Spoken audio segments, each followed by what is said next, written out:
تو یہ ان سے میں نے گزارش کی تھی، انہوں نے بڑی ہمت کی ہے۔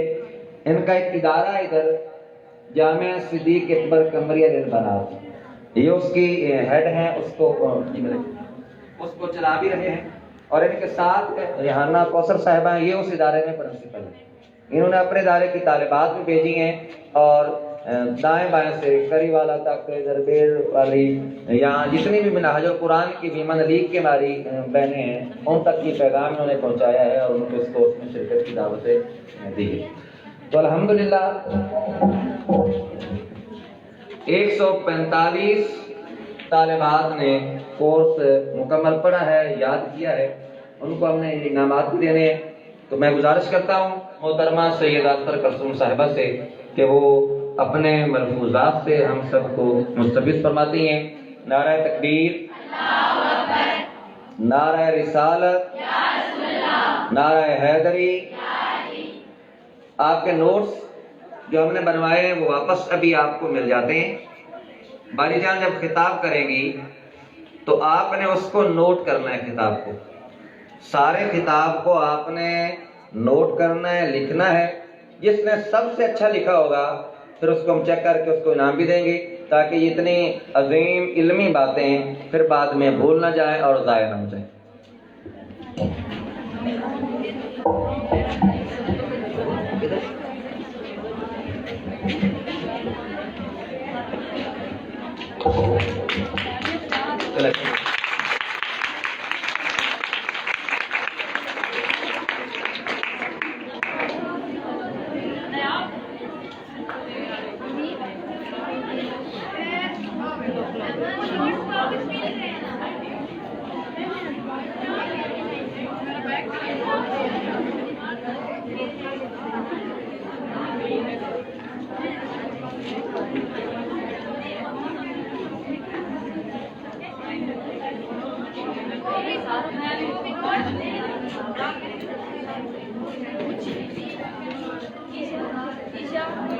تھوڑا سا آگے ہونا ہے۔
چل رہا ہے لائیو؟ ہاں جی آپ ایک چیئر آپ نکال کے چیئر بیٹھ ٹھیک ہے سارا ٹھیک ہے۔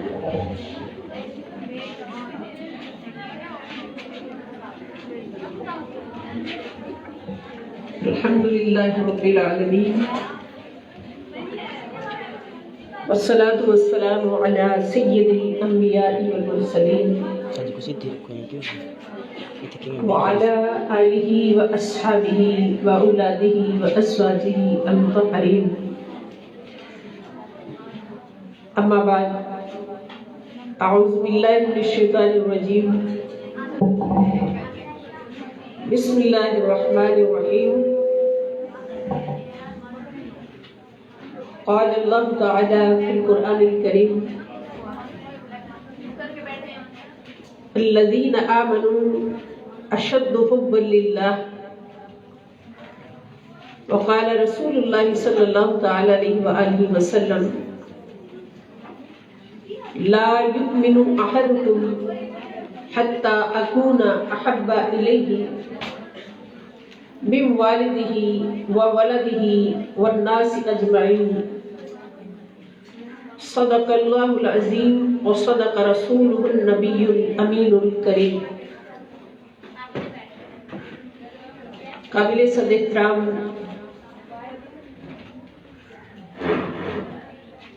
محترمہ مکرم شیر زمان صاحب، پرنسپل رومی سائنس کالج، محترمہ رفت طاہرہ صاحبہ، صدر منہاج القرآن ویمن لیگ حلقہ 120 جھانگ، محترمہ ریحانہ کوثر صاحبہ، پرنسپل جاوید صدیق اکبر کمریا، محترم آصف شہزاد جماعتی صاحب، ضلعی کوآرڈینیٹر نظام المدارس جھنگ، پرنسپل ہائی اسکول موڑ منڈی جھنگ، اور معزز و محترم اسٹاف ممبران اور بہت ہی عزیز طالبات، السلام علیکم ورحمۃ اللہ وبرکاتہ۔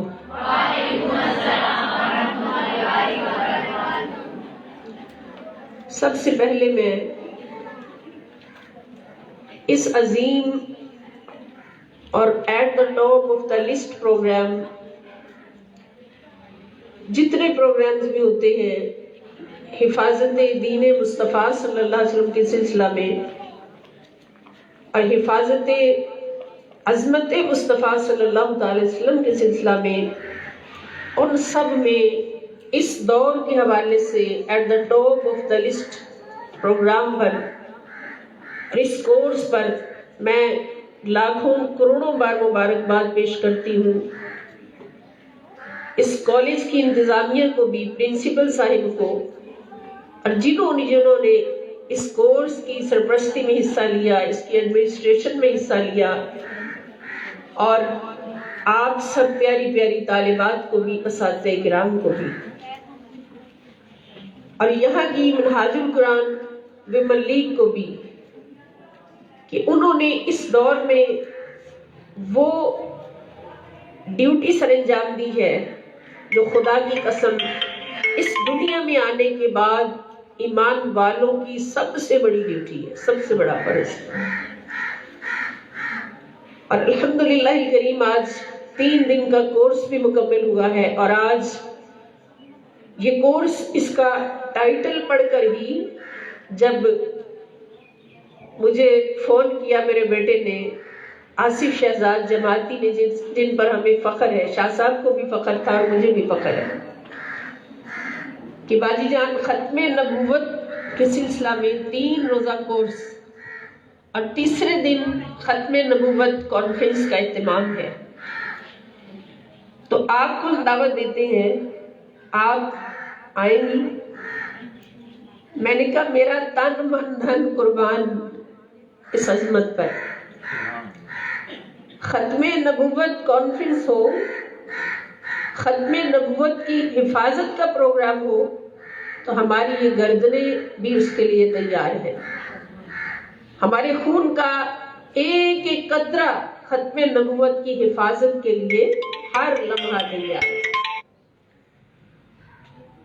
اور اس پر کچھ بھی ہو جائے انشاءاللہ الکریم، اللہ پاک نے چاہا، نبی کریم صلی اللہ تعالی علیہ وآلہ وسلم نے طلب فرما لیا، تو میرے جیسی ایک نکمی، حقیر اور بارگاہ پنجتن پاک علیہ السلام کی ادنا غلاموں کی بھی غلام ہوں، میرے لیے تو بہت بڑا شرف ہے۔ اور الحمدللہ میں بہت خوش ہوں یہاں آ کے، شاید ہی کسی پروگرام میں اتنی خوشی ملتی ہو جتنی یہاں آ کے خوشی ملی، کیونکہ اس پروگرام کا ٹائٹل کیا ہے؟ ختم نبوت کی حفاظت۔ اور اس پر میں کہوں گی کہ 1000 بار بشویم دہن ز مشک و گلاب، ہنوز نام تو گفتن کمال بے ادبی۔ یا رسول اللہ صلی اللہ علیہ وسلم، آپ کا نام ہماری زبان پر، یہ تو بہت بڑی ایک گدا نوازی ہے، ذرہ نوازی ہے کہ آپ نے یہ توفیق عطا فرمائی۔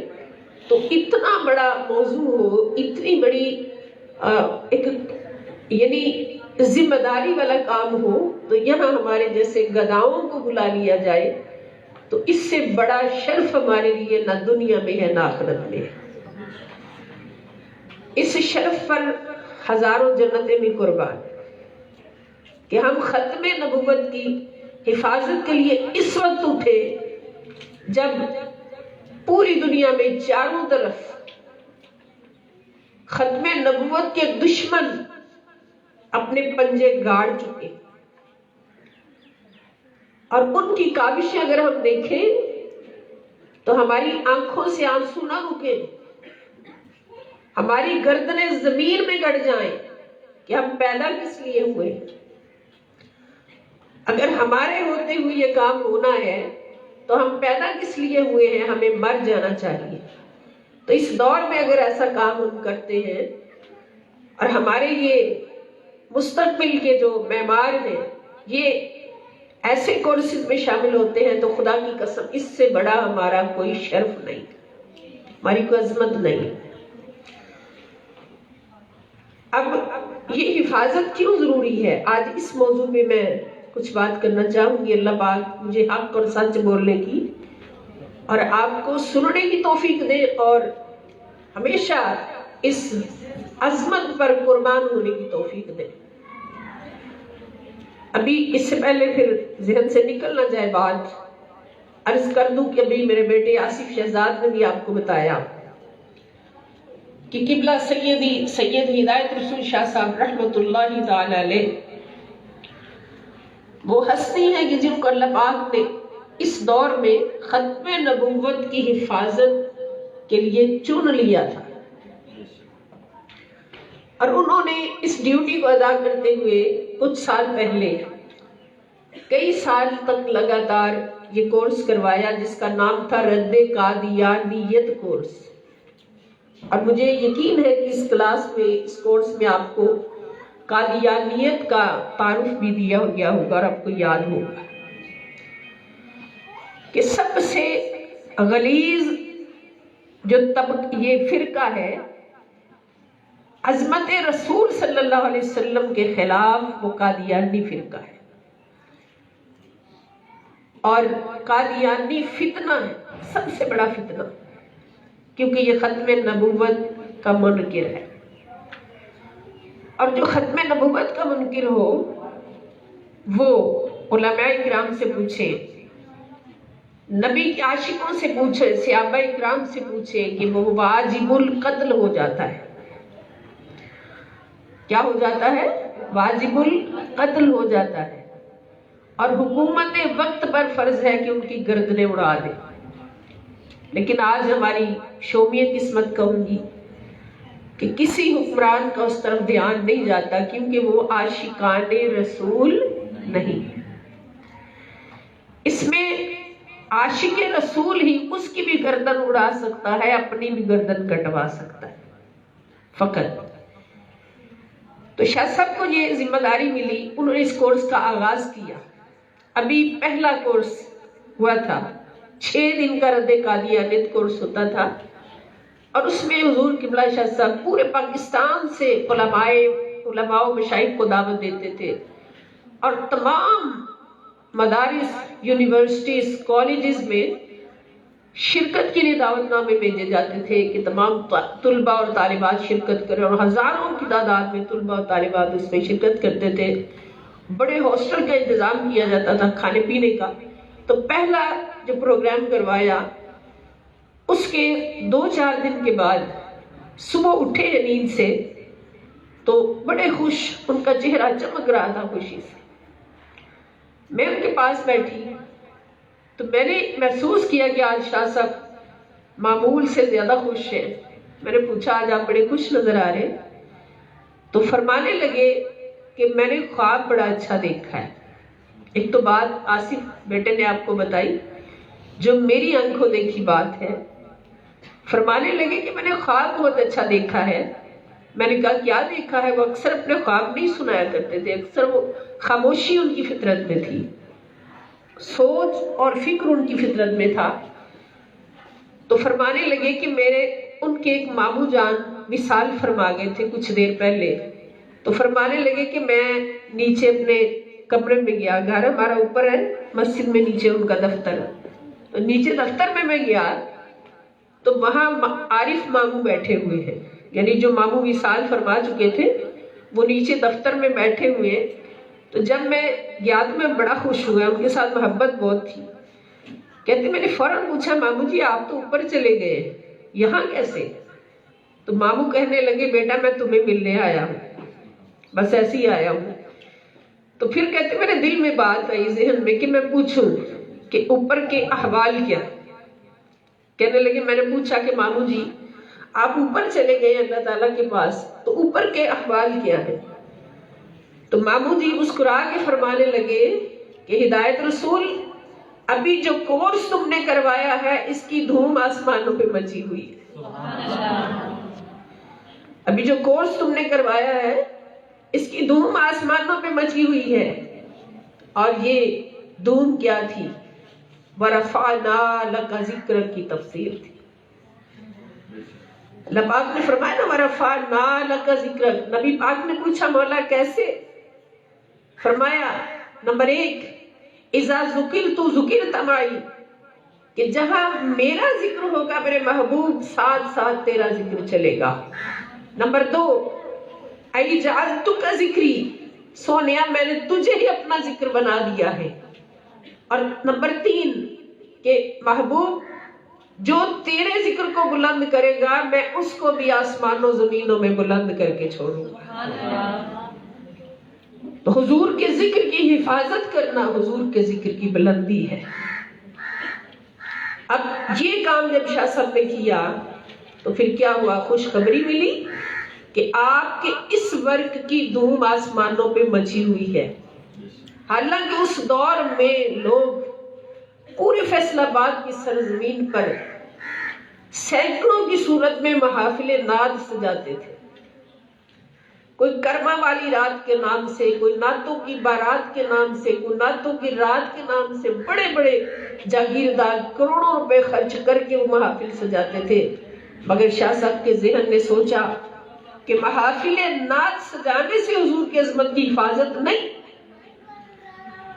حضور کا ذکر تو ہر جگہ پہنچایا جا سکتا ہے، مگر جو قادیانی فتنہ اٹھا ہوا ہے اس کو دبانے کے لیے محافل نعت ضروری نہیں، اس کو دبانے کے لیے خدا کی قسم رد قادیانیت کورس ضروری ہے، جس میں ان نعت خوانوں کو اور نعت سننے والوں کو بتایا جا سکے کہ نبی کی عظمت کی حفاظت صرف نعت پڑھنے سے نہیں ہوتی، نبی کی عظمت کی حفاظت ان فتنوں کا مقابلہ کر کے ہوتی ہے جو فتنے نبی کی عظمتوں کو ختم کرنے پر تلے.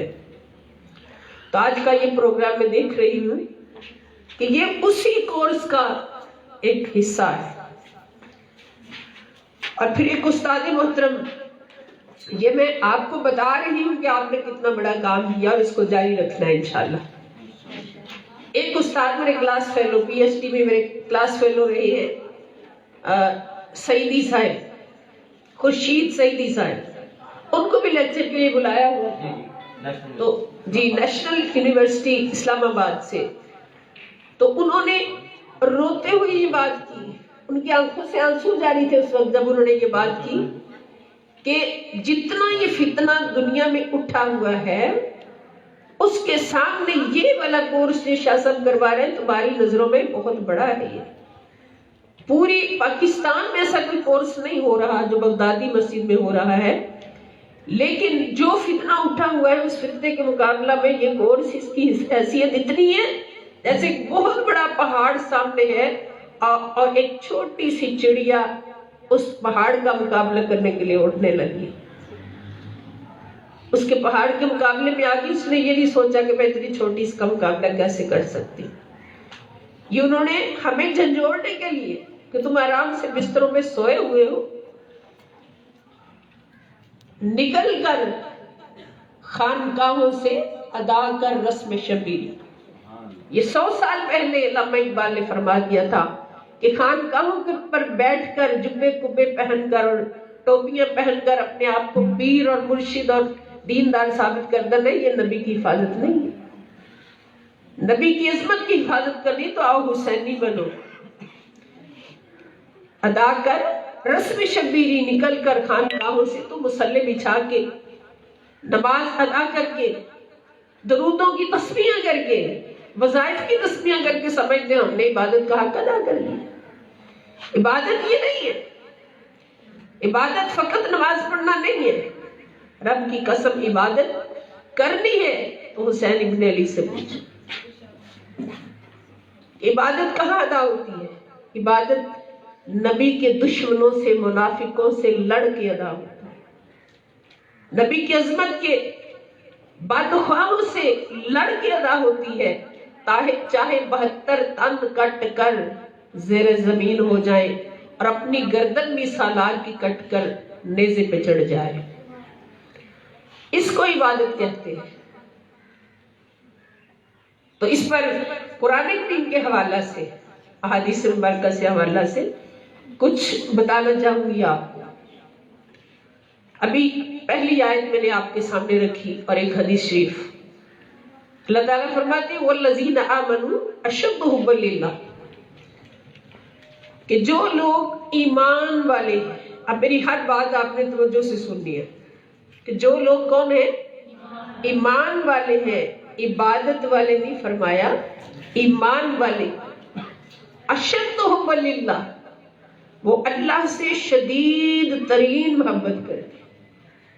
اللہ تعالیٰ سے شدید محبت کرتے. اللہ کے ایسے عاشق ہیں کہ ہر وقت وہ اپنا تن من دھن لے کر اللہ کی بارگاہ میں قربان ہونے کے لیے تیار ہوتے ہیں.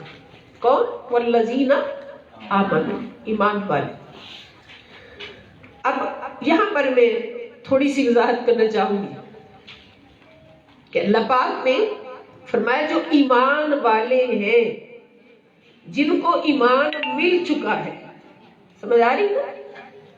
ان کے حوالے سے میں گواہی دیتا ہوں رب ہو کر کہ وہ اللہ رب العزت سے شدید ترین محبت کرتے ہیں. اللہ سے. اور اللہ کی محبت کیا ہے؟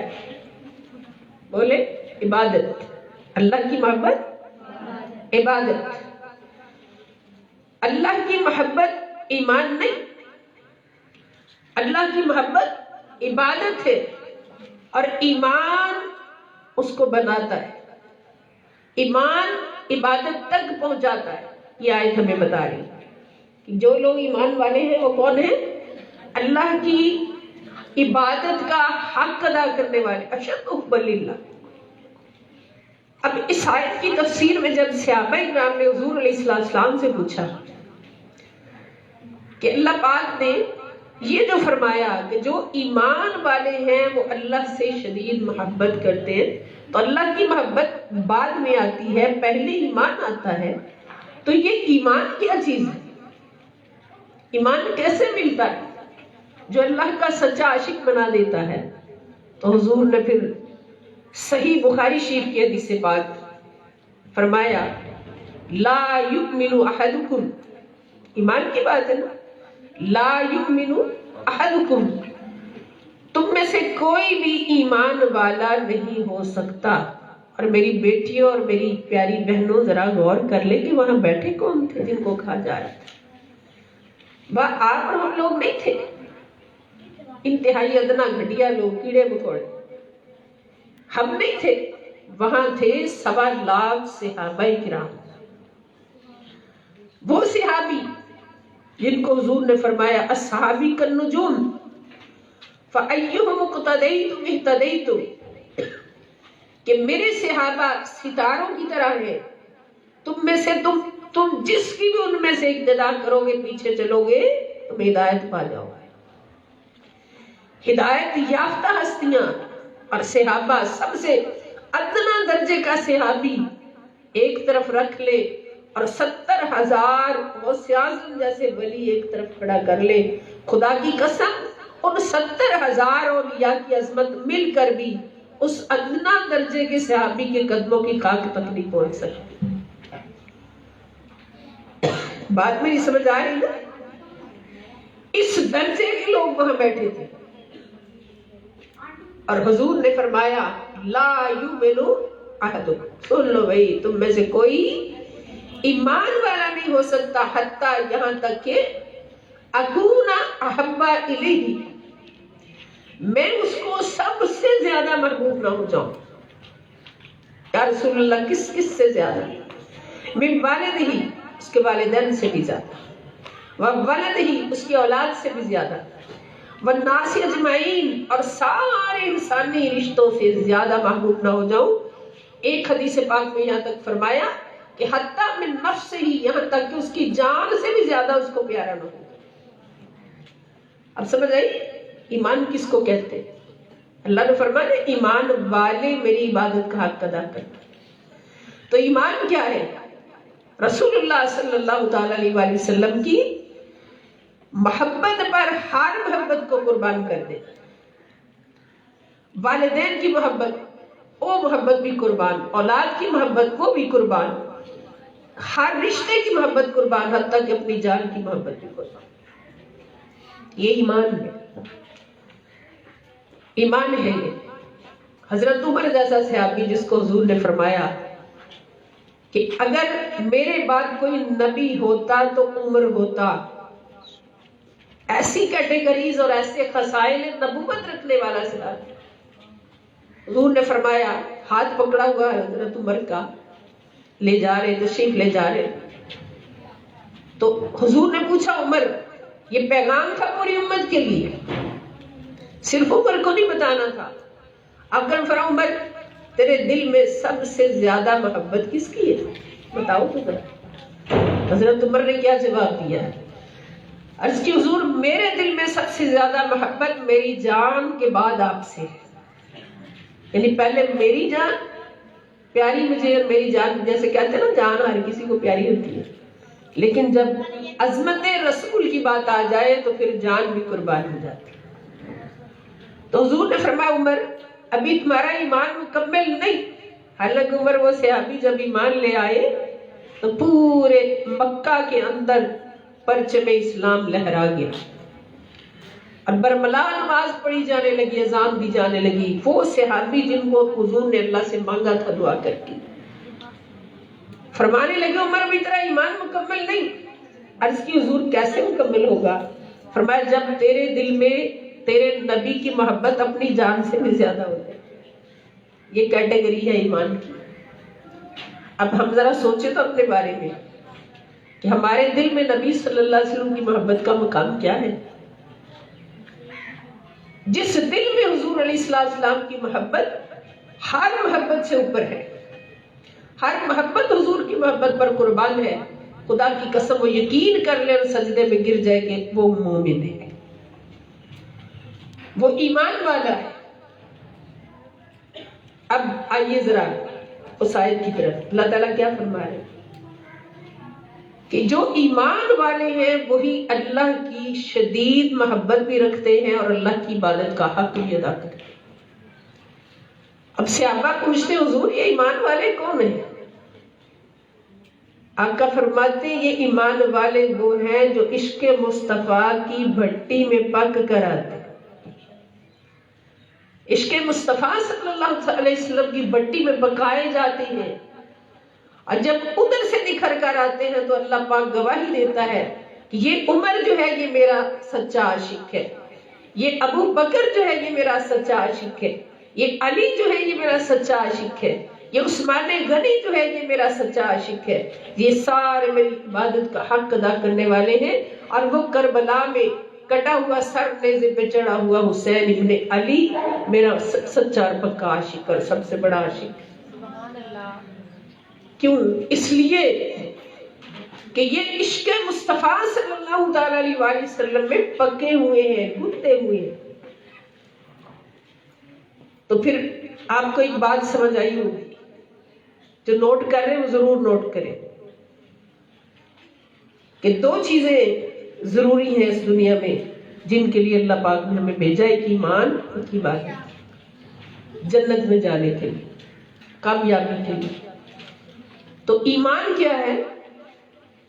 ایمان رسول اللہ صلی اللہ تعالی علیہ وآلہ وسلم کی بن دیکھے کامل محبت کا نام ہے، عشق رسول کا نام ہے، اور حضور کی عظمتوں کی حفاظتوں پر قربان ہونے کا نام ہے۔ اور عبادت اللہ کی محبت، عبادت اللہ کی محبت، ایمان مصطفیٰ کی محبت۔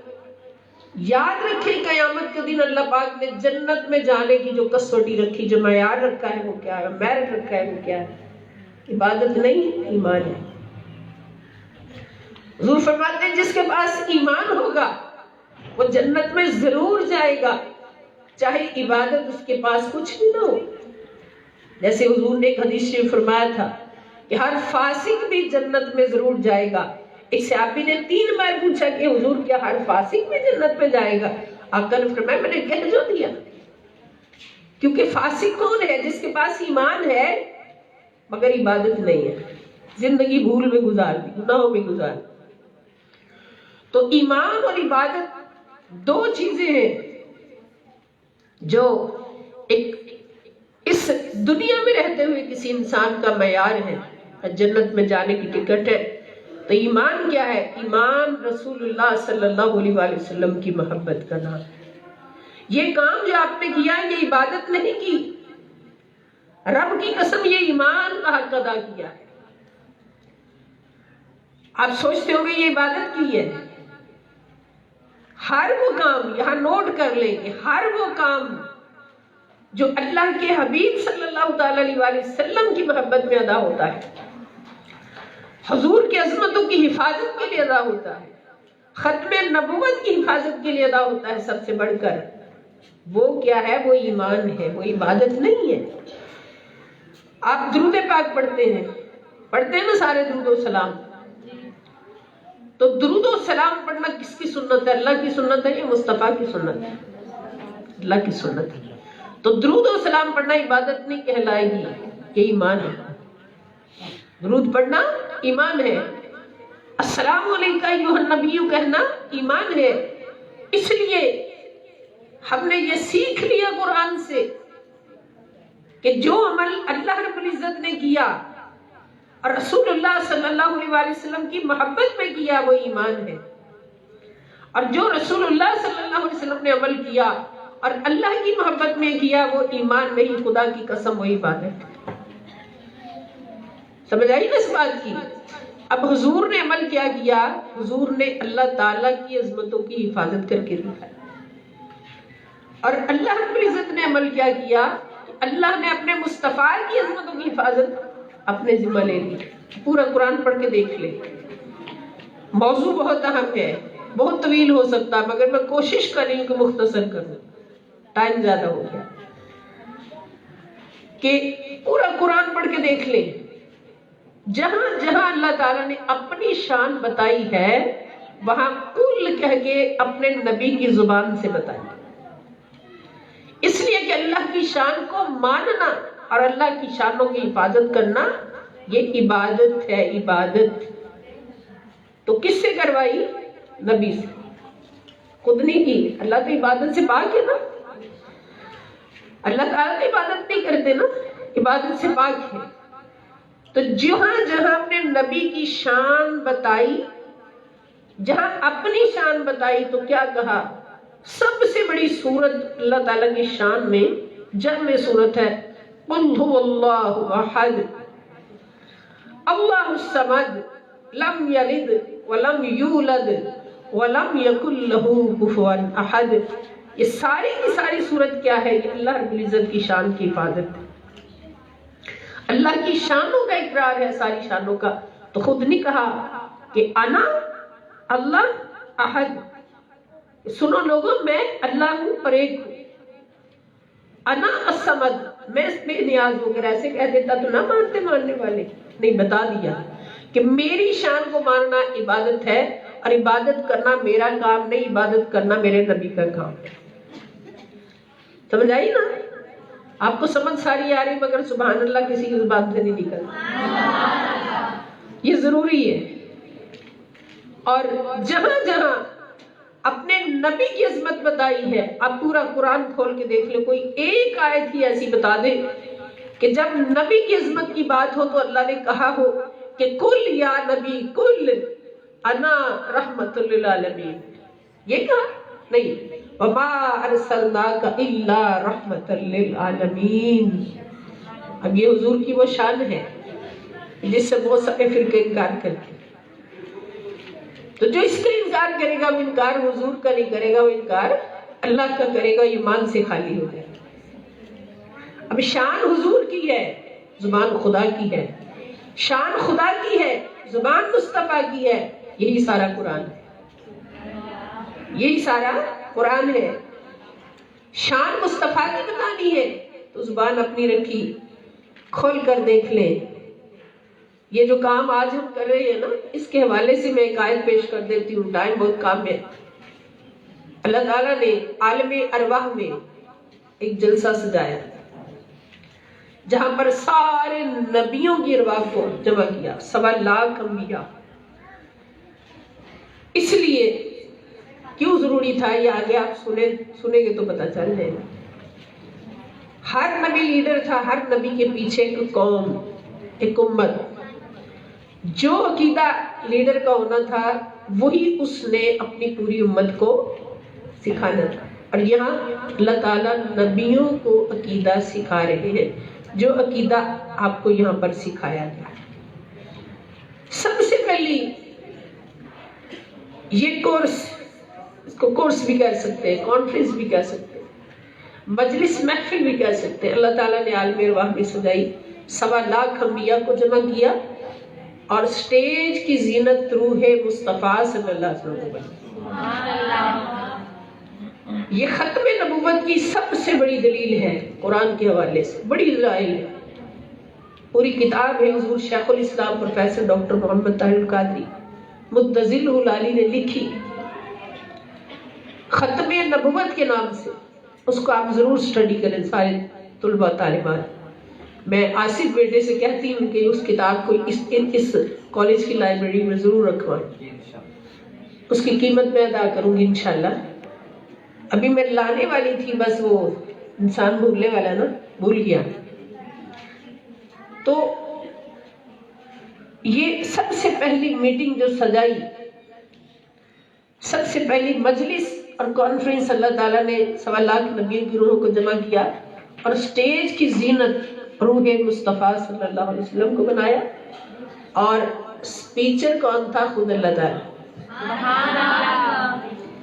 آج تو میں ادنا تھوڑا سا بول رہی ہوں نا سپیچ میں اپنے نبی کی شان میں، حالانکہ میں تو نبی کی شان کے سمندر جمع ہو جائے تو اس میں سے ایک قطرہ کا حق بھی ادا نہیں کرتا۔ اللہ تعالیٰ نے سجائی۔ اللہ پاک فرماتے ہیں پہلے بارے میں غالباً وَإِذْ أَخَذَ اللَّهُ مِيثَاقَ النَّبِيِّينَ لَمَا آتَيْتُكُم مِّن كِتَابٍ وَحِكْمَةٍ ثُمَّ جَاءَكُمْ رَسُولٌ مُصَدِّقٌ لِّمَا مَعَكُمْ لَتُؤْمِنُنَّ بِهِ وَلَتَنصُرُنَّهُ قَالَ أَأَقْرَرْتُمْ قَالُوا أَقْرَرْنَا قَالَ فَاشْهَدُوا وَأَنَا مَعَكُمْ مِنَ الشَّاهِدِينَ۔ سبحان اللہ، سبحان اللہ۔ ختم نبوت کی حفاظت اور اللہ رب العزت کی گواہی۔ فرمایا وَإِذْ أَخَذَ اللَّهُ مِيثَاقَ النَّبِيِّينَ، یاد کرو اس وقت کو جب عالم ارواح میں اللہ تعالیٰ نے 1.25 نبیوں سے عہد لیا، پختہ عہد لیا۔ اب عہد کس بات پر لیا جا رہا تھا؟ ختم نبوت کے عقیدے پر۔ میرا خیال ہے یہ ایک آیت ہی کافی حوالے کیا آپ لوگ۔ ختم نبوت کے حوالے سے عہد لیا جا رہا تھا۔ 1.25 نبی بیٹھے ہیں، اللہ تعالیٰ فرما رہے اے نبیوں یاد کرو اس وقت کو، یعنی قرآن جب اترا اس وقت یاد کروایا جا رہا ہے کہ جب عالم ارواح میں اللہ تعالیٰ نے 1.25 انبیاء سے عہد لیا تھا، کس بات پر؟ کہ لما اذ اخذنا میثاق النبیین لما آتیتکم من کتاب و حکمت، جب میں تم سب کو عیسیٰ علیہ السلام تک، آپ کو اتنا پتہ ہے نا ابراہیم علیہ السلام کے دو صاحبزادے اسماعیل علیہ السلام اور حضرت اسحاق علیہ السلام، اسحاق علیہ السلام کی اولاد میں ہزاروں انبیاء آئے ہیں اور ان میں سب سے آخری نبی حضرت عیسیٰ علیہ السلام ہے، اور اسماعیل علیہ السلام کی اولاد سے کوئی نبی نہیں آیا ان کے بعد۔ ابراہیم علیہ السلام نے دعا مانگی تھی نا خانہ کعبہ کے تکمیل پہ کہ ربنا وابعث فیہم رسولا من انفسہم، آگے ساری آئے کہ اللہ میری، جب اللہ تعالیٰ نے پوچھا کہ ابراہیم میرے یار آج میں بڑا خوش ہوں تجھ سے، بتا تجھے کیا تحفہ دوں؟ ابراہیم نے کچھ اور نہیں مانگا، کہا مولا وہ جو آخری نبی تو نے بھیجنا ہے، جس کے ختم نبوت پر تو نے وعدہ لیا تھا، جس کی عظمت تو نے ہر نبی کو بتا کر یہ وعدہ لیا تھا کہ جیسے میں نے تمہیں اپنے آخری نبی کی عظمتیں بتائی ہے، اسی طرح تم نے ہر امت پر اپنی اپنی امت تک ان عظمتوں کو پہنچانا ہے۔ سب سے بڑی ڈیوٹی اللہ تعالیٰ نے ہر نبی کی یہ لگائی، تو مولا وہ نبی میری نسل میں عطا کر دے، مجھے اس کا دادا بننے کی شرف عطا فرما دے۔ اللہ پاک نے فرمایا کہ ابراہیم تیری دعا قبول ہوئی۔ اسماعیل علیہ السلام کی اولاد میں کوئی نبی اتنا عرصہ نہیں آیا، اور آخر میں جب عیسیٰ علیہ السلام تک سارے نبیوں کی تعداد پوری ہو گئی تو ان کے بعد آخر میں سید الانبیاء، خاتم الانبیاء، خاتم النبیین حضرت محمد مصطفیٰ صلی اللہ علیہ وسلم تشریف لائے۔ اللہ نے کیا فرمایا؟ لما آتیتکم من کتاب و حکمت، جب تمہیں میں کتاب بھی دے دوں، حکمت بھی دے دوں، نبوت بھی دے دوں، رسالت بھی دے دوں، تم سب کو رسول بنا کر بھیج دوں گا، ثم جاءکم رسول، پھر تم سب کے آخر میں میرا آخری نبی آئے گا، میرا آخری رسول تم سب کے آخر میں آئے گا، اور اس کا کام کیا ہوگا وہ میں بتا دیتا ہوں۔ مصدق لما معکم، چونکہ آخری ہوگا اس لیے تم سب کی کتابوں کی، نبوتوں کی تصدیق کرنے والا ہو۔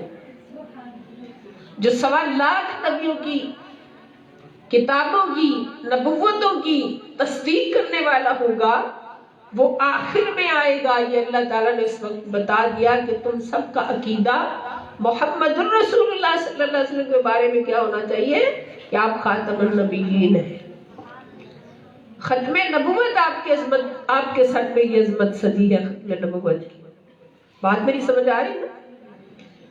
یہ سب سے پہلی محفل، یہ سب سے پہلی کورس اور کانفرنس میرے خدا نے عالم ارواح میں سجائی، اور پھر وعدہ لیا نبیوں سے، کیا کہا کہ قال اقررتم، سوری یہاں پر اللہ پاک نے پھر فرمایا لتؤمنن بہ ولتنصرنہ۔ اب تم پر فرض کیا عائد ہوتا ہے کہ تم اس نبی پر ایمان بھی لاؤ گے، سارے سب سے آخر میں آئے گا، چونکہ سب سے آخر میں آئے گا تو اس پر ایمان بھی لاؤ گے اور اس کی مدد بھی کرو گے۔ مدد سے مراد کیا ہے؟ مفسرین کرام فرماتے کہ یہاں مدد سے مراد ہے کہ اس نبی کی عظمت اپنے ہر امتی تک پہنچاؤ، میری ڈیوٹی یہ ہوگی۔ لَتُؤْمِنُنَّ بِهِ وَلَتَنْصُرُنَّهُ، پھر فرمایا یہیں پر بات نہیں چھوڑ دی۔ یاد رکھیں ختم نبوت کی حفاظت اتنا بڑا کام ہے، اتنا اہم کام ہے کہ اللہ پاک نے نبیوں کو بھی پیغام دے کر چھوڑ نہیں دیا۔ فرمایا قَالَ أَأَقْرَرْتُمْ، کیا تم وعدہ کرتے ہو اس بات کا؟ آج جو میرے ساتھ یہ وعدہ کرے گا کہ وہ ختم نبوت کا محافظ ہوگا، وہ محمد رسول اللہ صلی اللہ علیہ وسلم جب آخر میں آئیں گے تو ان کی ختم نبوت کو تسلیم بھی کرے گا، ان کو اپنا نبی بھی مانے گا، ان کو اپنا امام بھی مانے گا، اور ان کی عظمت و ذکر کو اپنی اپنی امت تک بھی پہنچائے گا۔ اللہ تعالیٰ فرماتے آج میں اس پر مہر نبوت ثبت کر دوں گا۔ مہر نبوت کس پر لگے گی؟ جو ختم نبوت مصطفیٰ کو مانے گا اور اس عقیدے کو پہنچائے گا ہر تک۔ سمجھ آئی نا بات؟ قَالَ أَقْرَرْتُمْ، اللہ نے وعدہ لیا، وعدہ کرتے؟ قَالُوا أَقْرَرْنَا، سارے نبیوں نے ہاتھ کھڑے کر دیے۔ کیا کیا؟ ہاتھ کھڑے کر دیے، مولا ہم وعدہ کرتے ہیں، جو کچھ تو نے آخری نبی کے بارے میں بتایا اس سب کو حرز جاں بنائیں گے، اس پر قربان ہو جائیں گے، ہم وعدہ کرتے ہیں۔ تو پھر اللہ تعالیٰ نے یہیں پر بات کو نہیں چھوڑا، صرف ان سے وعدہ نہیں لیا، فرمایا قالوا اقررنا قال فاشهدوا وانا معكم من الشاہدین۔ اب یاد رکھو تم بھی سب اس بات پر گواہ ہو کہ تم نے میرے نبی محمد مصطفیٰ صلی اللہ علیہ وسلم کو آخری نبی ماننا ہے، اس کا وعدہ کیا ہے، تم سب بھی اس پر گواہ ہو اور میں رب ہو کر اس پر گواہ ہوں۔ اپنی گواہی بھی پیش کر دی کہ یہ کوئی چھوٹا موٹا معاملہ نہیں ہے۔ نبیوں کے سامنے جب اللہ پاک نے یہ بات رکھی تو پھر ہم کون ہیں؟ سوچیں ذرا اس کورس کی عظمت کو، اس کانفرنس کی عظمت کو، کہ جس کو اللہ پاک ازل سے عالم ارواح میں سجا کے قیامت تک آنے والے ہر بشر کو بتا دیا، انبیاء کرام کے وسیلے سے ہر امت کو بتا دیا کہ 1.25 لاکھ نبیوں سے کہ اب آخر میں آنے والا فقط وہی ہوگا جو ہر شان میں سب سے بالا ہوگا، سب سے اولا والا ہمارا نبی، سب سے بالا والا ہمارا نبی۔ شیخ سعدی رحمۃ اللہ علیہ فرماتے ہیں کہ حسن یوسف دم عیسیٰ ید بیزاداری آنچ خوباں ہما دارند تو تنہا داری۔ کہ 1.25 لاکھ نبیوں کو خدا نے جو معجزے دیے، 1.25 لاکھ نبیوں کو جو خدا نے عظمتیں عطا کی، 1.25 لاکھ نبیوں کو خدا نے جو برکتیں عطا کی، جو معجزات عطا کیے، تو 1.25 لاکھ نبیوں کی عظمتوں کو اکٹھا کر کے ایک ذات محمد مصطفیٰ کو بنا دیا، اور ہر نبی اس پر ایمان لایا، اور اس کا پریکٹیکل بھی اللہ پاک نے دکھا دیا، چھوڑا نہیں۔ اللہ کا کوئی کام کمزور ہو سکتا ہے؟ اور پھر نبی کی عظمت کا کام ہو تو پھر قرآن کھول کر دیکھیے کہ معراج کی شب مسجد اقصیٰ میں حضور کو امامت عطا کی اور 1.25 لاکھ نبیوں کو حضور کے پیچھے کھڑا کر دیا۔ کوئی آسمانوں پہ نبی تھے، کوئی قبروں میں تھے، کوئی جہاں بھی تھے۔ حضرت سیدنا ادریس علیہ السلام جنت میں تھے، عیسیٰ علیہ السلام کو آسمانوں پہ اٹھا لیا گیا تھا۔ ہر نبی اپنی قبر سے نکل کر کہاں پہنچا؟ مسجد اقصیٰ میں پہنچا، اور حضور نے امامت کروائی، اور 1.25 لاکھ نبیوں نے حضور کو اپنا امام مانا۔ لَتُؤْمِنُنَّ بِهِ، اس وعدے کو پورا کیا۔ سمجھ آئی نا بات؟ لَتُؤْمِنُنَّ بِهِ، اس وعدے کو پورا کیا۔ اور پھر جب آسمانوں میں حضور تشریف لے جاتے ہیں تو پھر ہر آسمان پہ، 7 آسمانوں پہ انبیاء کرام کی جماعتوں نے حضور کا استقبال کیا۔ یہاں پر کیا تھا؟ امام ماننا، سردار ماننا، خاتم النبیین مانا۔ تو یہ کام اللہ پاک نے عالم ارواح میں کیا، اور قرآن میں لکھ کے بتا دیا کہ شان خدا کی ہو تو بتانے والا کون ہے؟ مصطفیٰ ہے، زبان مصطفیٰ کی ہے، اور اگر شان مصطفیٰ کی ہے تو زبان خدا کی۔ جہاں بھی حضور کی شان آتی ہے، جہاں حضور کی عظمت میں گواہی آتی، وَمَا أَرْسَلْنَاكَ إِلَّا رَحْمَةً لِّلْعَالَمِينَ إِنَّكَ لَعَلَىٰ خُلُقٍ عَظِيمٍ لَا أُقْسِمُ بِهَٰذَا الْبَلَدِ، مکہ کی سرزمین ہے۔ اللہ تعالیٰ فرما رہے سونیا کبھی قسم نہیں کھائی اس سرزمین کی۔ ایک معنی یہ بھی فرماتے مفسرین کرام کہ لا اقسم بهذا البلد، رب ہو کر کبھی اس سرزمین کی قسم نہیں کھائی، مگر آج کھاتا ہوں۔ کیوں کھاتا ہوں؟ وَأَنْتَ حِلٌّ بِهَذَا الْبَلَدِ، کہ تیرے قدم اس سرزمین پر آ گئے ہیں۔ کیا پہلے انبیاء نہیں آئے؟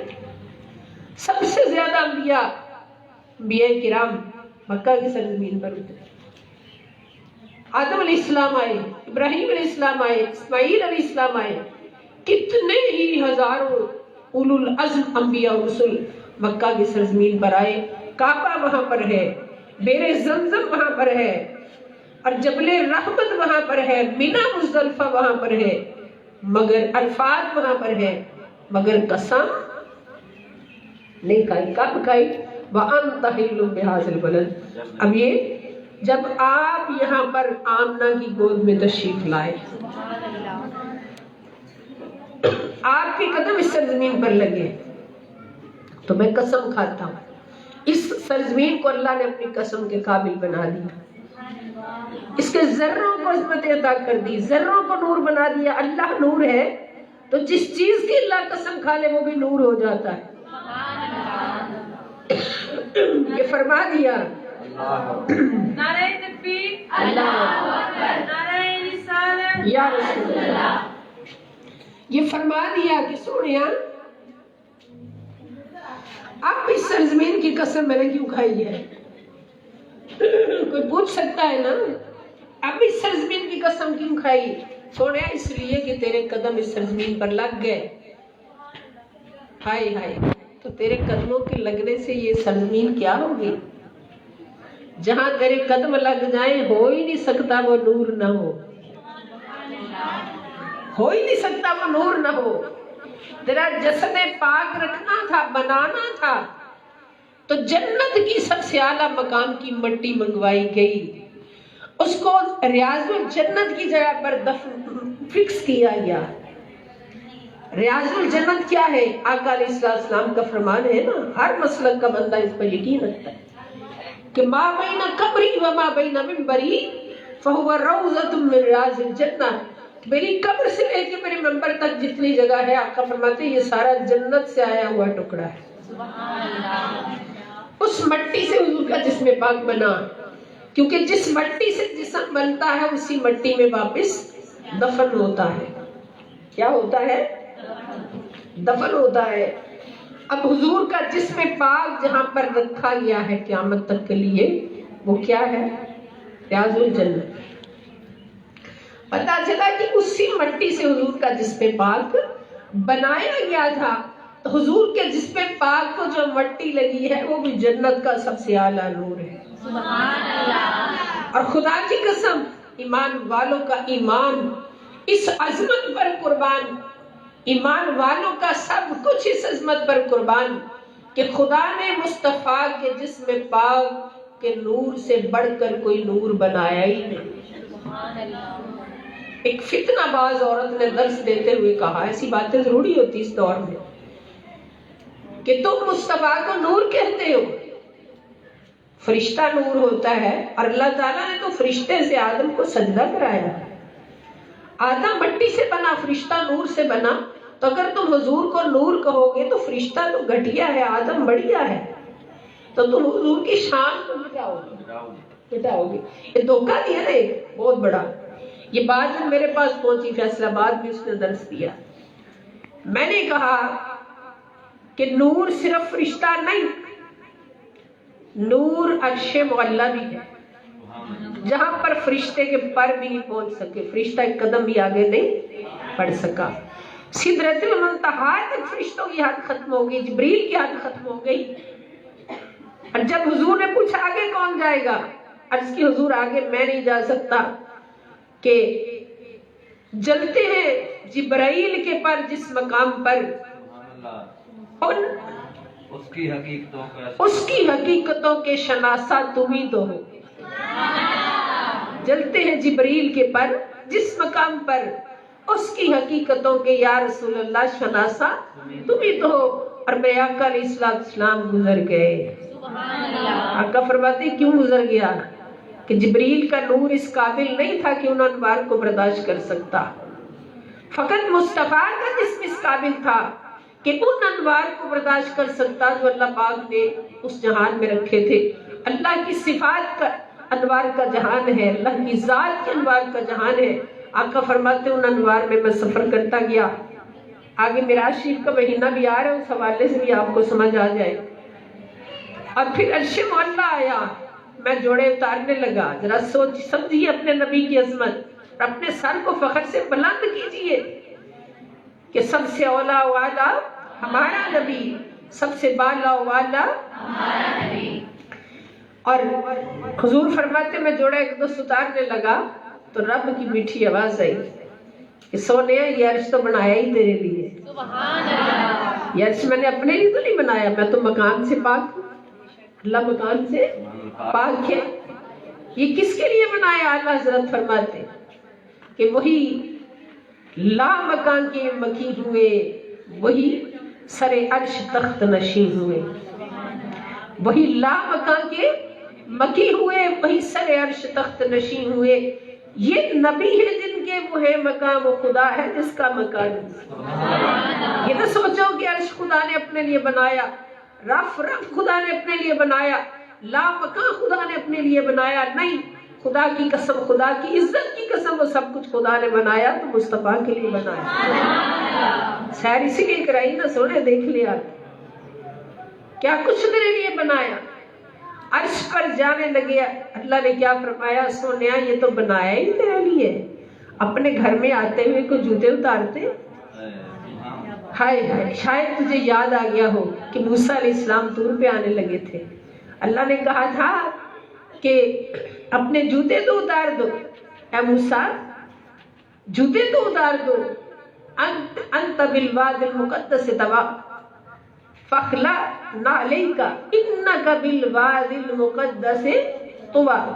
کہ موسیٰ جوتے تو اتار دو، تمہیں پتہ نہیں یہ طویٰ کی مقدس وادی ہے، اللہ کا گھر ہے. اللہ کے گھر میں جوتے اتار کر آتے ہیں. کوئی مسجد میں کبھی گیا جوتوں سمیت؟ جو جائے گا وہ کون ہوگا؟ نافرمان ہوگا، بے ادب ہوگا. لیکن میرا نبی عرش پہ جا رہا ہے، اللہ فرما رہا ہے سونا جوتے نہیں اتارنے. یہ عرش عظمت میں تیرے جوتوں سے کم ہے، زیادہ نہیں. تیرے جوڑے اقدس جو ہیں وہ اس عرش کی عظمت سے اوپر ہے. سبحان اللہ. اور پھر آگے نور کی کائنات میں سفر ہو رہا ہے. کیا وہ سارے انوار نہیں تھے؟ وہ جبریل کے نور سے افضل نہیں تھے؟ یہ سارے انوار جبریل کے نور سے افضل ہیں. اور وہ سارے انوار اللہ نے کس لیے بنائے؟ اپنے نبی کے لیے بنائے. پھر سورہ نجم کہتی ہے ثم دنا فتدلی. پھر دنا کا مقام آیا، تدلی کا مقام آیا. ادھر سے حضور آگے بڑھتے گئے، ادھر سے اللہ حضور کی طرف بڑھتا گیا، کیونکہ سفر تھوڑا رہ گیا نا. جب دو یاروں کی ملاقات ہو، دو عاشقوں کی ملاقات ہو، انتہا کے عاشقوں کی ملاقات ہو، تو پھر صبر نہیں ہوتا. ادھر سے عاشق دیکھتا ہے وہ آ رہا ہے تو ادھر سے وہ بھاگتا ہے. میرا عاشق کہہ رہا ہے استقبال کرو. اللہ استقبال کے لیے تشریف لا رہے، مصطفیٰ اللہ کی طرف آ رہے. ثم دنا فتدلی فکان قاب قوسین، حتیٰ کہ 2 کوسوں کا فاصلہ رہ گیا. 2 کوسوں کا فاصلہ رہ گیا. یہ فاصلے کی بات ہوئی ہے. اور پھر فرمایا او ادنا. پھر او ادنا کا مقام آ گیا جس کو لا مکان کہا گیا. سارے فاصلے مٹ گئے. اب یہ سارے انوار نہیں. مقام دنا نور ہے، مقام تدلی نور ہے، مقام قاب قوسین نور ہے، اور سب سے بڑھ کر مقام او ادنا نور ہے. اور اللہ تعالیٰ نے یہ سارے انوار حضور پر قربان کر دیے. آقا کو اپنے سامنے بٹھا کے بھی کہا کہ سونیا ایک وحی کا نور تو ایسا جو جبریل لے کے جاتے رہے، مگر تیری عظمت کہ ایک ایسی بھی وحی ہے جو جبریل بھی نہیں اٹھا سکتا، وہ میں نے اس وقت کے لیے رکھی ہے. فَأَوْحَىٰ إِلَىٰ عَبْدِهِ مَا أَوْحَىٰ. سورہ نجم میں فرما دیا. پھر اس مقام پر وہ نور بھی اللہ پاک نے مصطفیٰ کو عطا کیا جس کے بارے میں نہ جبریل جانتا ہے نہ کوئی اور جانتا ہے. فَأَوْحَىٰ إِلَىٰ عَبْدِهِ مَا أَوْحَىٰ. اپنے اس خاص بندے پر وہ وحی بھی اتار دی جو خدا جانے یا مصطفیٰ جانے. سمجھ آئی؟ یہ حضور کی عظمت ہے. تو اس کو میں نے جب یہ جواب دیا کہ صرف جبریل ہی نور نہیں، فرشتہ ہی نور نہیں، خدا کی قسم میرے مصطفیٰ کے جسم سے بالا خدا نے کوئی نور بنایا ہی نہیں. اللہ خود نور ہے، اللہ خالق نور ہے، مصطفیٰ مخلوق نور ہے. یہ لوگ بھی دھوکہ دیتے کہ اللہ نور ہے تو مصطفیٰ کو نور کہہ کے تو شرک کرتے ہو. شرک تو ان کی زبان میں ایسے رکھا ہوا ہے جیسے بڑا ہی سستا سودا ہے، اور پتہ ہے نہیں شرک کیا ہے. اس پر بھی آپ نے آگاہی لینی تو حضور شیخ الاسلام کی بکس کو پڑھیں. شرک کی حقیقت کیا ہے. توحید کی حقیقت کیا ہے، توحید کیا ہے، سمجھ آئی نا؟ تو یہ مقام ہے حضور علیہ السلام کا کہ ہر نور سے بالا حضور کا نور ہے، ہر جسم سے بالا حضور کی جسم ہے، حتیٰ کہ ہر سنی عاشق تو قربان ہے اس جملے پر۔ میں نے دیوبندی عالم کی زبان سے، جو ہمارے کالج میں ایک دفعہ اس کو بلایا گیا تھا اسپیچ کے لیے، اس کی زبان سے میں اپنے کانوں سے سنا کہ حضور علیہ السلام کی قبر انور کی جو مٹی ہے وہ عرش معلیٰ سے بھی اعلیٰ ہے۔ عرش اولیٰ سے اولیٰ میرے نبی کا روزہ، عرش اولیٰ سے اعلیٰ میرے نبی کا روزہ، فرش اولیٰ سے بالا میرے نبی کا روزہ۔ تو یہ حضور علیہ السلام کی شان ہے۔ تو یہ ساری بتائی کس نے ہے جو ہمارا موضوع ہے؟ بتانے والا کون ہے؟ رب ذوالجلال۔ جہاں حضور کی شان ہو بتانے والا کون ہے؟ رب ذوالجلال۔ اور جہاں رب ذوالجلال کی شان ہو بتانے والا کون ہے؟ رب کا محبوب محمد مصطفیٰ صلی اللہ تعالی علیہ وآلہ وسلم۔ اسی پر کسی شاعر نے اس حقیقت کو بیان کیا کہ خدا کی عظمتیں کیا ہیں؟ بولے ذرا زور سے، خدا کی عظمتیں کیا ہیں؟ محمد مصطفیٰ جانے، اور مقام مصطفیٰ کیا ہے؟ محمد کا خدا جانے صلی اللہ علیہ وسلم۔ محمد سر وحدت ہے۔ ہائے محمد کون ہے؟ سر وحدت، وحدت کا راز ہے، اللہ کا راز ہے، اور اللہ کے راز کو اللہ کے سوا کوئی جان نہیں سکتا۔ محمد سر وحدت ہے، کوئی رمز ان کی کیا جانے، شریعت میں تو بندے ہیں، اتنا عبدہ و رسولہ، شریعت میں تو بندے ہیں، حقیقت میں خدا جانے۔ شریعت میں تو بندے ہیں، حقیقت میں خدا جانے۔ کوئی نہیں جان سکتا آمنہ کے لال کی عظمتوں سوائے رب تعالیٰ کے۔ تو ان عظمتوں کی حفاظت کے لیے ہم نے کٹ مرنا ہے۔ یہ میری پیاری پیاری بیٹیاں 3 دن تک جو کچھ آپ نے سیکھا ہے، اس کا فائدہ آپ نے یہ لینا ہے، اس کا آفٹر ایفیکٹ آپ نے یہ لینا ہے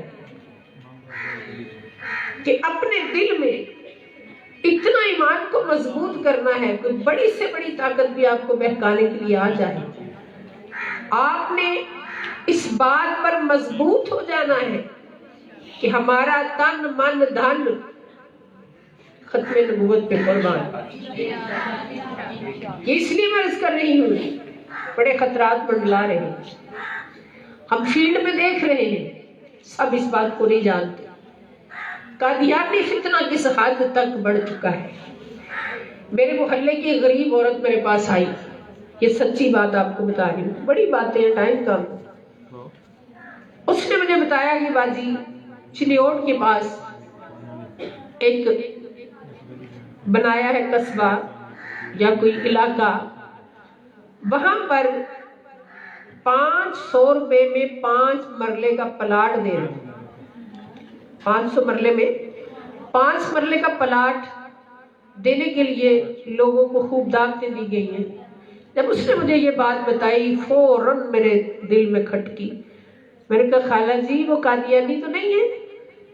کہتی بیٹا گل ہے۔ پھر اس نے مجھے کہانی سنائی ساری کہ میں کن مشکلوں سے وہاں پہنچی، میری 2 بیٹیاں غریب ہیں، چلو 1000 روپے میں 2 پلاٹ لے کے ان کو دے دوں۔ جب کہتی میں وہاں پہنچی، دیکھا سامنے، دیکھا تو وہ ربوہ نظر آ رہا تھا۔ میں نے پوچھا یہ ربوہ ہے؟ تو اس آدمی نے کہا جی یہ ربوہ ہے۔ تو اس نے کہا کہ پلاٹ کتنے میں دے رہے ہو؟ 500 میں۔ تو کس طرح دو گے؟ ہم پلاٹ دیں گے اور رجسٹری نہیں فی الحال دیں گے، پلاٹ آپ تو دے دیں گے، لکھ دیں گے، یہ ان کا ہے۔ اب پھر ان کو پتا چلا کہ وہ کرتے کیا ہیں کہ پہلے پلاٹ دیتے ہیں۔ اس نے تو خیر یہ بتایا کہ جب میں نے اسے پوچھا کہ کہیں یہ قادیانیوں کی بستی تو اس نے کہا ہاں قادیانیوں کی۔ کہتی میں تو استغفار پڑھتی ہوئی، ہاں جی بس استغفار کرتی ہوئی وہاں سے نکل آئی کہ توبہ توبہ توبہ، میں اپنا ایمان نہیں بیچنا، کیونکہ اس کی تربیت صحیح ہوئی تھی نا شاہ صاحب کی صحبت میں۔ ہمارے محلے کی ہمسائی ہے، آ گئی. میں کہا خالہ جی اگر گھر نہ مل سکے گلی میں کلی لگا کے بیٹھ جانا, اپنا ایمان ختم نہیں کرنا. کھانا ایک ٹائم ملے کھا لو, آدھی روٹی ملے کھا لو, ایمان کبھی نہیں بیچنا, مضبوط رہنا ہے. اب وہ کیا کرتے تھے یہ میں آپ کو بتانے لگی کہ 500 میں ایک مرلہ 5 مرلے پلاٹ دیا, اس کو لکھ لیا. اب وہ غریب بندہ وہ بار بار جا کے دیکھ رہا میرا پلاٹ ہے میں گھر کیسے بناؤں. پھر اسے پوچھا بھی تیرے پاس پیسے ہیں بنانے کے لیے؟ اس نے کہا بھی پیسے کتوں ہیں, جب آئیں گے بنا لیں گے. پھر کیا کہا چھوڑو ہم خود ہی بنا دیتے, تم آرام کرو. بڑی خوش اخلاقی, محبت, پیار بے شمار. اب اس کو مکان خوبصورت بنا دیا اور پھر اس کو ایک فارم پکڑایا. اس فارم کو فل کرو, اپنا نام مدیت سارا کچھ لکھ کے, اور نیچے ایک جملہ ہے اس کے سامنے دستخط کرو کہ آج سے میں مرزا قادیانی کو نبی مانتی. مرزا قادیانی کو نبی مانتی. یہ نیچے جملہ لکھا ہوا ہے مانتی ہوں یا مانتا ہوں. یہاں پہ دستخط کرو گی تو یہ مقام تمہارے نام لگتا ہے. اب آپ دیکھیں گے جیسے حضور نے فرمایا الفقر یعنی یہ جو محتاجی ہے یہ کفر کے قریب ہے. قاد الفقر کفرن, کہ قریب ہے کہ غریب بندہ کفر اختیار نہ کر لے, اس لیے کسی کو غریب نہ رہنے دو. اس لیے زکوٰۃ فرض ہوئی, صدقات فرض ہوئے کہ کسی کو غریب نہ رہنے دو. ہو سکتا ہے غریب بندہ کفر اختیار نہ کر لے. اب جس بندے نے اتنی چاہتوں سے وہ مکان بنایا غریب بندے نے, اور اس کو آس ہوگی کہ اچھا گھر ہوگا, اچھا کھائیں گے پیئیں گے, اس نے کیا ہم دل سے نہیں مانتے. یہ کیا اکثر لوگوں نے کہ بات تو دل سے ماننے کی ہے, دل سے نہیں مانتے, دستخط کر دیتے. دستخط کر دیے, خدا نخواستہ کروڑ بار نعوذ باللہ, ایمان گیا, ایمان گیا. تو یہ باتیں بتانا اس دور میں بہت ضروری ہے. بڑے بڑے لالچ دیتے ہیں, جرمن میں لے کے جاتے ہیں, کروڑوں کے بیلنس دیتے ہیں, خوبصورت لڑکیاں دیتے شادیوں کے لیے, گھر بار دیتے کہ بس تم قادیانی بن جاؤ. یہ کورس کرانے کا مقصد یہ ہے کہ پیاری بیٹیوں آپ نے خود بھی اس فتنہ سے بچنا ہے اور دوسروں کو بھی بچانے کی کوشش کرنی ہے, کیونکہ یہ فتنہ آج بہت بڑا ایک جڑ پکڑ گیا ہے پوری دنیا میں. اللہ پاک ہمیں ان فتنوں سے بچنے کی توفیق دے. اور ایسا موضوع ہو تو پھر تھوڑا سا ٹائم کے لیے تھوڑا صبر کر لینا چاہیے. آخر میں بس یہ عرض کروں گی کہ جب یہ فتنہ اٹھا ہے 100 سال پہلے تو رب کی قسم وہی اٹھے ہیں جو ایمان والے تھے. بات ایمان والوں کی ہے نا, وہ سارا بتانے کا مقصد یہ ہے کہ اس فتنے کے رات میں کون اٹھتا ہے جس کا ایمان مضبوط ہوتا ہے. ایمان والوں میں کون تھے؟ اعلیٰ حضرت عظیم البرکت امام احمد رضا خان بریلوی رحمۃ اللہ علیہ جیسے ہستیاں, اور پیر مہر علی شاہ صاحب رحمۃ اللہ علیہ آف گولڑا شریف, ان جیسی ہستیاں. مرزا قادیانی نے سر اٹھایا اس وقت, پیر مہر علی شاہ صاحب رحمۃ اللہ علیہ, سادات گرام کی شان, سادات گرام کی آن, فرمایا آ ذرا بندے کا پتر کے سامنے آ, بلا لیا میدان میں. اگر نبوت کا دعویٰ کرتے ہو تو میدان میں آؤ, ذرا میرے 3 سوالوں کا جواب دے دو. آ گیا, دنیا اکٹھی ہو گئی. آپ نے فرمایا پہلا سوال یہ ہے کہ چاند کو 2 ٹکڑے کر کے دکھا دو. ایسا بندہ جب بھی آئے نا اس کو یہ نہیں کہتے میرے نبی کی یہ شان ہے تم بتاؤ, یہ اپنے نبی کا نام نہیں لینا, یہ گستاخی ہے, ایمان کمزور ہو جاتا ہے. اس سے پوچھنا جو پوچھنا ہے. فرمایا چاند کو 2 ٹکڑے کر کے دکھاؤ. کانپنے لگ گیا, کیسے کرتا, اندھا لولا لنگڑا, خود سے ہی 40 اندھا, چاند کو 2 ٹکڑے کیسے کرتا. دوسرا سوال کیا کہ پتھر پڑے ان کو کلمہ پڑھا کے دکھاؤ. چپ ہو گیا, کانپ گیا. تیسرا سوال جب کیا, سبحان اللہ, علی کا بیٹا جوش میں آ گیا. ہائے علی حیدر کرار کا بیٹا جوش میں آ گیا. فرمایا میرا تیسرا سوال یہ ہے کہ اگر تو جھوٹا ہے تو شیر بن کے مجھے کھا جا, اگر میں جھوٹا ہوں تو تو شیر بن کر مجھے کھا جا, اگر تو جھوٹا ہے تو میرا علی ابھی شیر بن کے تجھے کھا جائے. ابھی یہ جملہ علی کے بیٹے کے منہ سے نکلا, حسنین کریمین کے بیٹے کے منہ سے نکلا خدا کی قسم پیر میر علی شاہ صاحب رحمۃ اللہ علیہ کی گردن پر شیر کے بال ظاہر ہونے لگے. ان کی گردن مبارک پر شیر کے بال ظاہر ہونے لگے, شیر کی کیفیات ان کے اندر آنے لگی. تو پیچھے جو علماء کرام بیٹھے تھے انہوں نے ہاتھ رکھا, سرکار یہ دنیا ہے. اور اس کیفیت کو دیکھنا تھا, اس غلیظ انسان کے پاؤں کھڑ گئے. کتا بھاگ گیا وہاں سے, گستاخ مرتد کذاب بھاگ گیا وہاں سے اٹھ کے, اور پتہ چل گیا اس کے اندر کتنی طاقت ہے. اور یہ کون تھا جس نے زبان سے جملہ نکالا یا تو شیر بن کے مجھے کھا جا اگر میں جھوٹا ہوں, اگر تو جھوٹا ہے تو میں شیر بن کر تجھے کھا جاؤں گا. یہ کون تھا؟ یہ پکا مومن تھا. والذین آمنوا اشد حبا للہ, اور یہ نبی کے نام پر قربان ہونے والا تھا. ایک بار کہہ دیتا سونے سے پہلے کہ یا رسول اللہ مجھے دیدار چاہیے, آنکھیں بند ہوتی میرے مصطفیٰ لہراتی زلفوں کے ساتھ تشریف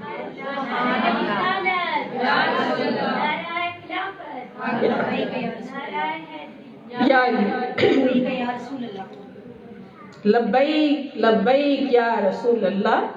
ختم نبوت, ختم نبوت, ختم نبوت, تاجدار ختم نبوت, تاجدار ختم نبوت. اب یہ دیکھ لیں کتنا بڑا کام ہے کہ پیر میر علی شاہ صاحب رحمۃ اللہ علیہ نے دکھا دیا کر کے کہ ایمان والا یہ ہے. ایمان والا غازی علم الدین شہید ہے رحمۃ اللہ علیہ.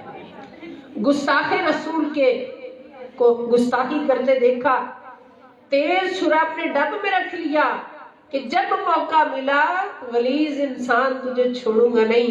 اور خواب میں آ کے سرکار فرماتے رہے علم الدین یہ کام تم نے کرنا ہے. یہ نشانیاں ملتی ہر صدی میں کہ نبی کی عظمتوں کی حفاظت اس طرح کی جاتی ہے. اس کو چھرا گھونپ کے مار دیا.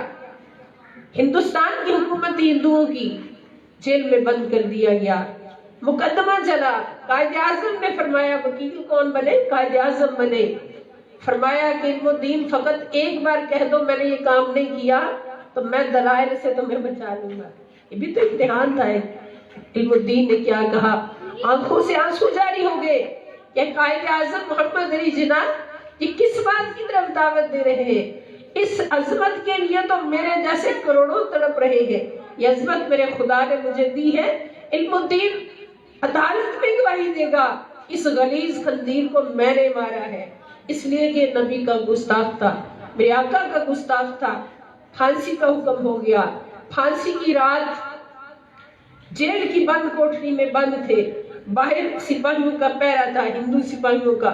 تو وہ سپاہی بتاتا ہے کہ میں نے اپنی آنکھوں سے دیکھا کہ جس اندھیری کوٹری میں غازی علم الدین شہید بند ہے اس کے اندر ایک دم سے اتنا نور چمکا کہ اگر وہ نور باہر آ جاتا تو پوری دنیا روشن ہو جاتی. سبحان اللہ. اتنا نور چمکا.